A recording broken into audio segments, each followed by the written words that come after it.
Nous sommes paresseux. Paresseux. Africains paresseux. Oui. Les Africains sont paresseux. Oui. Nous sommes des paresseux. Je ne sais pas en quelle proportion. Je ne généraliserai pas, car ce n'est pas tous les Africains qui sont paresseux. Il y a aussi beaucoup de compétences et de savoir-faire en Afrique. Il y a même des savoir-faire intrinsèques, endogènes, qui viennent de l'Afrique et se diffusent à travers le monde.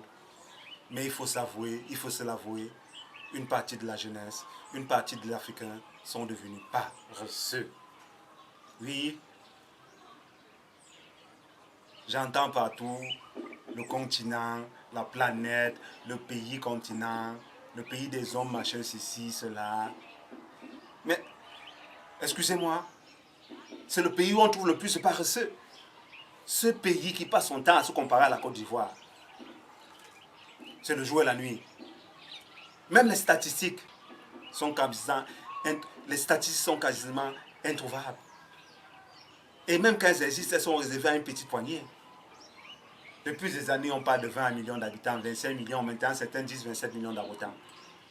Mais sur quelle base nous mettons-nous pour parler de 27 millions d'habitants? Ces statistiques, ces données sont connues, elles sont affichées dans des sites officiels. Et on peut les regrouper, on peut les évaluer, on peut assurer la traçabilité de toutes ces statistiques. Est-ce que cela est vraiment faisable au Cameroun? Je doute fort. Mais à voir le développement qu'il y a au Cameroun, à voir l'engouement, à voir les populations, je dis bien c'est de manière estimative. Moi j'estime à mon niveau la population camerounaise, sans compter les immigrés, au moins à 45 millions, 45 à 50 millions. Je peux me tromper. Permettez-moi, puisque je n'ai pas de statistiques, je n'ai pas de données recensées à ma possession. Mais quand je vois l'engouement, quand je vois la démographie, j'estime que le Cameroun est déjà une quarantaine de millions. Ajouté aux immigrés et autres, on va forcément à plus de 50 millions. Si nous partons même sur une base de 50 millions, bon, je dirais même, pour faire simple, une base de 30 millions, à supposer que la moitié de la population est jeune, ça veut dire qu'on a un marché d'au moins 15 millions d'habitants. Comment laisser 15 millions d'habitants être concentrés rien que sur la distraction, rien que sur le mollet, rien que sur le bruit et autres? Voilà le numérique qui crée des millions d'emplois. Mais on est là dans les slogans et autres. Avez-vous vu un seul pays se développer grâce au football? Citez l'exemple d'un seul pays. Je vous attends en dessous de cette vidéo. Un seul pays qui s'est développé grâce au football. Je ne dis pas que le football ou les autres sports n'ont pas une plus-value ou n'apportent pas un certain regain ou une certaine image au pays. Cette plus-value même est évaluée financièrement, je suis d'accord. Mais quand on parle de développement d'un pays, on parle en termes de pourcentage, en termes de proportion. Mais comme nous avons horreur des statistiques, comme nous avons horreur de la traçabilité, nous passons le temps dans les faits divers, dans les congosas, les commentaires. Nous avons même peur de nous afficher sous prétexte que X ou Y. Comment analyser ces statistiques, ces indices de performance et les améliorer et améliorer les points X ou Y que nous trouvons fragiles si nous n'avons même pas déjà des statistiques même sur lesquelles nous allons partir? Et si elles existent même, quand elles existent même, elles ne sont pas officielles. Comment elles sont implémentées au niveau de nos pays? Il y a tellement à dire. Je ne jetterai pas simplement la charrue avant les bœufs. Encore moins, je ne tirerai pas simplement sur les dirigeants, même si ce sont eux les principaux responsables du mini-chaos qui sévit actuellement en Afrique et surtout dans notre pays, le Mboa, le Cameroun. Je dirais aussi, nous sommes responsables, nous les jeunes. Disons les plus jeunes et même les moins jeunes comme moi, nous sommes responsables. Oui, quand on se concentre au mollet, on se concentre aux distractions, on se concentre, on ne cherche pas la plus-value. Comment faire valoir une véritable compétence? La vraie compétence, c'est d'elle que je parle. c'est celle qui développe le pays. C'est celle qui mise sur les chaînes de valeur. C'est celle qui mise sur un développement concerté. C'est celle qui mise sur l'objectivité et moins la tribalité. C'est celle qui a une vision, une projection et qui l'implémente de manière efficace avec un véritable suivi et des recorrections, des améliorations progressives. C'est vrai, vous me direz tout cela est théorique. Je ne voudrais pas trop entrer dans la pratique. Mais ce que je pense simplement, et je le dis, c'est que l'Afrique est devenue paresseuse. Une bonne partie des Africains sont devenus paresseux. Tenez, pour finir cette vidéo, avant le développement industriel, le siècle des Lumières autres, chez qui les autres sont venus apprendre à faire des cosmétiques, chez qui les autres sont venus apprendre à faire de la toilette et autres, ce n'est pas en Afrique. N'est-ce pas les Africains qui ont appris à beaucoup de monde à faire X ou Y?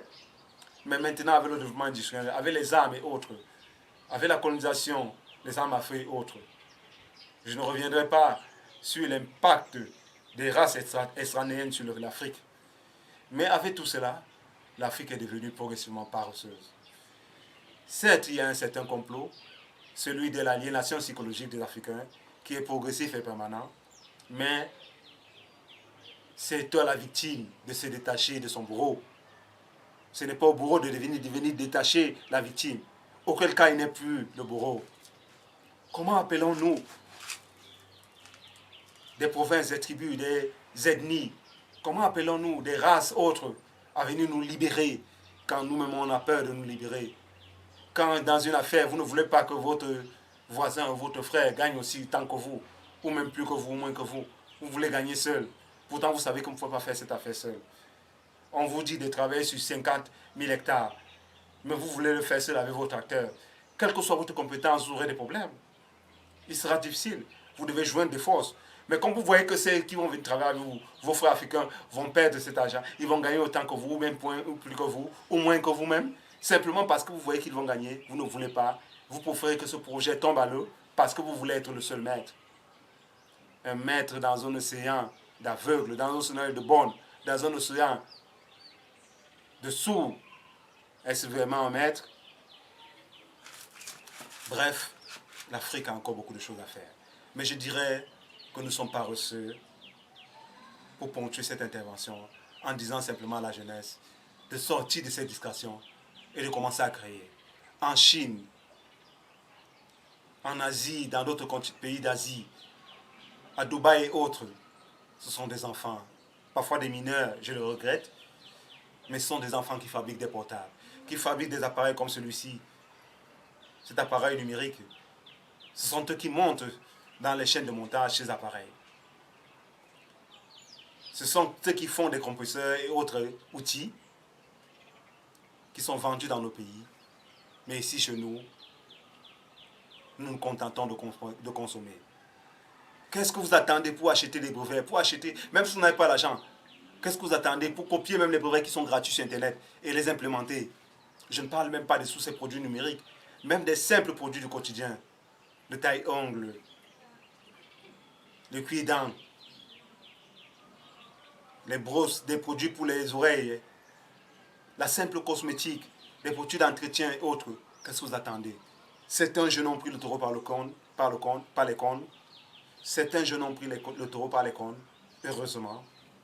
Et c'est sur cette jeunesse que je compte pour prendre la relève et sortir de l'Afrique, sortir l'Afrique de sa paresse devenue quasiment légendaire.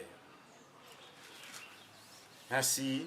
Activez la cloche de notification, partagez, faites des commentaires, faites des critiques si vous voulez. Abonnez-vous si cela vous intéresse, parce que vous participez ainsi à votre manière au développement du continent africain. Mais surtout, restons en lumière sur Africa Light. Liberty, we gotta free to our liberty. We got to move to our liberty.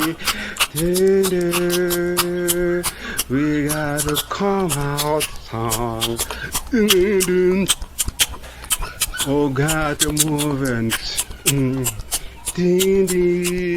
we got to move to our liberty.